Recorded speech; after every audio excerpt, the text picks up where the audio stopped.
And welcome back to another episode of the Real Conversations podcast. I'm your host, Jacob O'Connor. Real Conversations is a podcast for those dedicated to doing hard things and living a meaningful life. It is 9 p.m. right now on Sunday, October 20th, 2024, and it's been 36 days since I've had a day off. And the time frames on each day are probably 10 to 13 hours that I've worked through that period, with probably an average of 11 and a half hours per day. And I say all of that not to complain, but because when I think about how can I use this podcast as a resource and how can I provide something that is meaningful and have the greatest impact, I think back to myself when I was 16 and I started to realize that I wanted to do something unique and have some sort of adventure and own my own business. And I realized how much ambition I had. I had no clue what that would look like or what the price of that ambition would be. And I think that now that I am in the process, this is an opportunity for me to be honest and to share things and to really detail what that has required, what the work has looked like, and how I'm feeling and what's going on and all of the above. So this episode is not going to be a long one, most likely. I'll do a full Q&A episode with John so that we can kind of share how the restaurant's going overall and get his take too. But I wanted to hop on tonight for a couple of reasons. The one I just mentioned, another one because I refuse to miss a weekly upload to the podcast, and this is the 11th hour, almost literally. And yeah, it's been a lot. I really only have time for 4 things right now. It's the restaurant, it's the podcast, it's ultramarathon training, and then sleeping. And I have really been trying hard to make sure I'm getting enough sleep. I'm shooting for at least 7 hours every night. Sometimes I can even make it to 8. And I think that has been the key to the longevity of this kind of long extended period of work that I've been going through. And I realize this isn't sustainable, but we talk about momentum so much on the podcast, and I fully realize and identify that this is just the early stage momentum generation. That is the process that we are in right now, and this is what is required. And so as I think about, what is the price of my ambition, it's everything that I've had to give up, and it's consistently showing up when it hasn't been easy, and it's doing things that maybe other people wouldn't want to do or wouldn't be willing to do. And it's been worth it, in my opinion. I'm a firm believer in the sacrifice of the present for the future. And I know that it's going to eventually even out. I'm going to have periods where I can do a lot of fun things, and it's not always going to be 12-hour days. I just know that this is just the first initial hump. It's ups and downs, like Logan Mize talked about last week, but there really is a through line that averages out on that. And I'm just trying to do my best to identify each part of that process.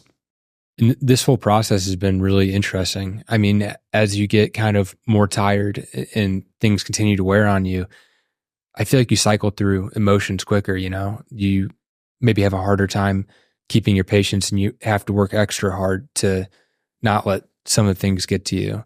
And with all the extra work too, I've noticed at least that I've become much more anxious during this period, just of other random things going on in life.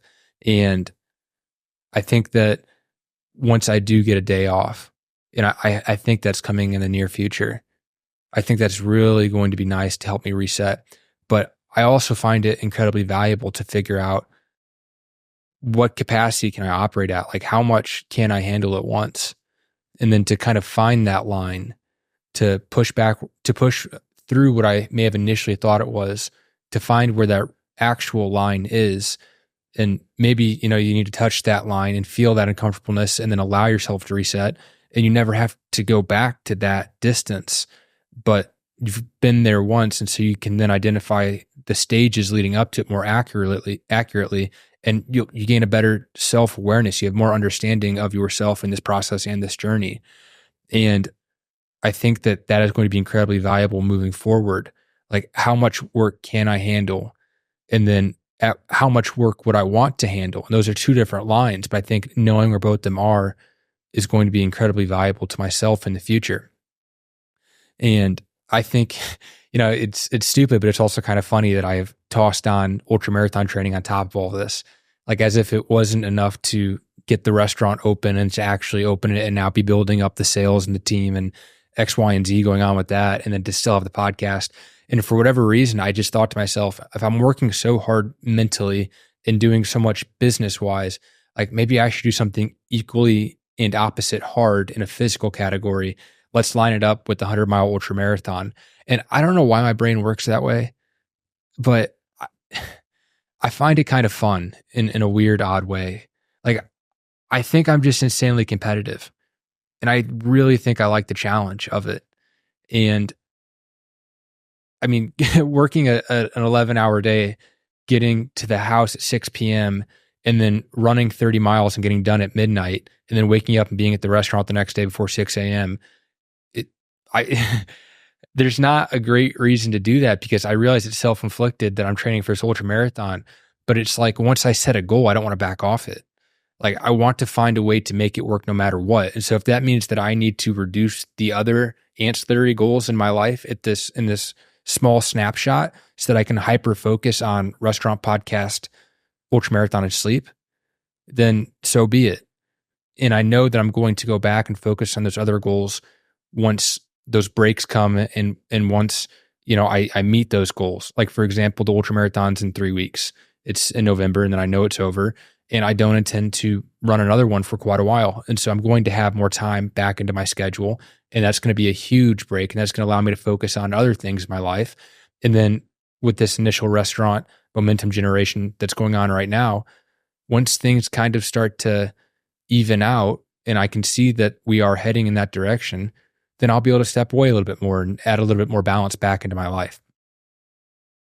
But right now, taking on all of this at once, I really think it's just like, how much can you handle?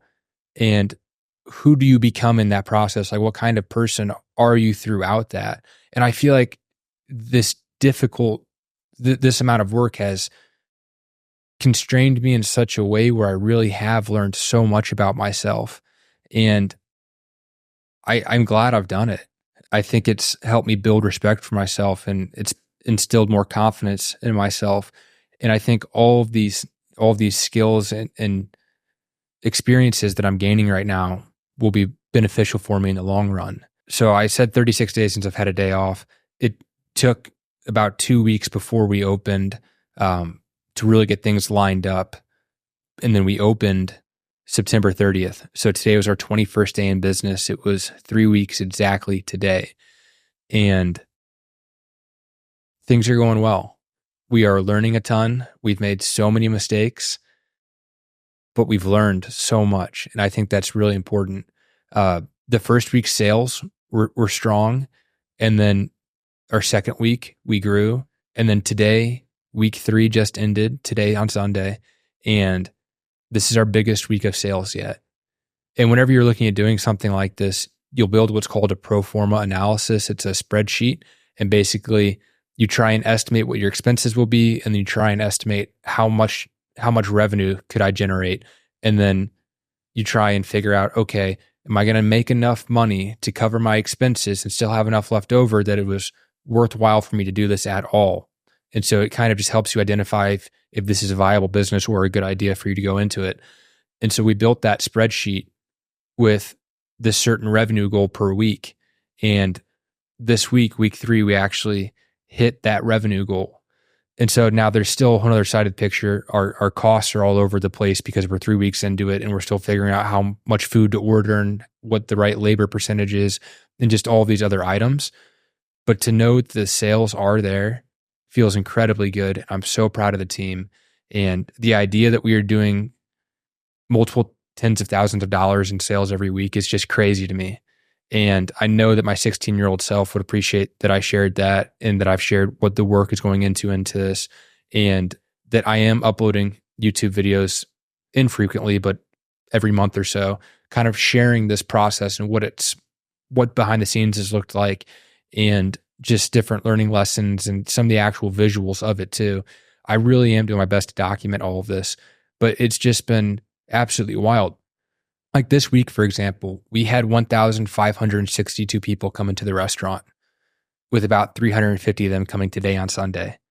Like the idea that that many people would come out and eat our food, and then some of them are coming to support John, some are coming because they just drove by and saw it, some are coming because they saw something online, like all of these different reasons, but people are coming to gather here and having this shared experience. And it's been overwhelmingly positive. And that has been so cool. And we talk about the reps too. I mean, 1,500 people coming in each week. John and I are trying to talk to as many of them as we can. We're here every day, all day long. John and I feel like have really leveled up our social skills, like going and talking to a customer and just being able to walk up and spark a conversation and then meet new people. And then also having to deal with the occasional disgruntled customer, like diffusing that type of situation as well, I think is very valuable. And it's kind of a negotiation as well. And then the interpersonal relationships of having managers and having hourly employees, all these different things that we're doing on a day-to-day basis, I just don't see how they can't help us in the long run. I think it's incredibly valuable. And so, yes, everything leading up to this has been a ton of work, but it is so far outweighed, in my opinion, by what we are gaining through this process. And I'm thankful that I have the opportunity and a platform to share it with you guys as well. And I hope you find it valuable. If there's anything else that you guys would like me to kind of hit on more specifically, I'll toss up on my Instagram like a Q&A kind of little question box where you can type in questions for John and I, and then we'll try and hit your specific question. That way we can dive into more detail once he comes on, because I'd like to do a more in-depth full episode with John. But yeah, I mean, just wanted to hop on tonight and kind of share where I'm at, how things are going, give you a little update. And I hope you guys found this valuable. If you did, please make sure to share the link with a friend. It really helps me grow the show, and I'm going to continue to do it. I think, I've kind of proved that I'm willing to go whatever lengths are necessary to continue to put out quality episodes. And as always, I appreciate your guys' support. You can find me on Instagram at Jacob O'Connor. The podcast is at Real Period Conversations. Thank you guys for listening.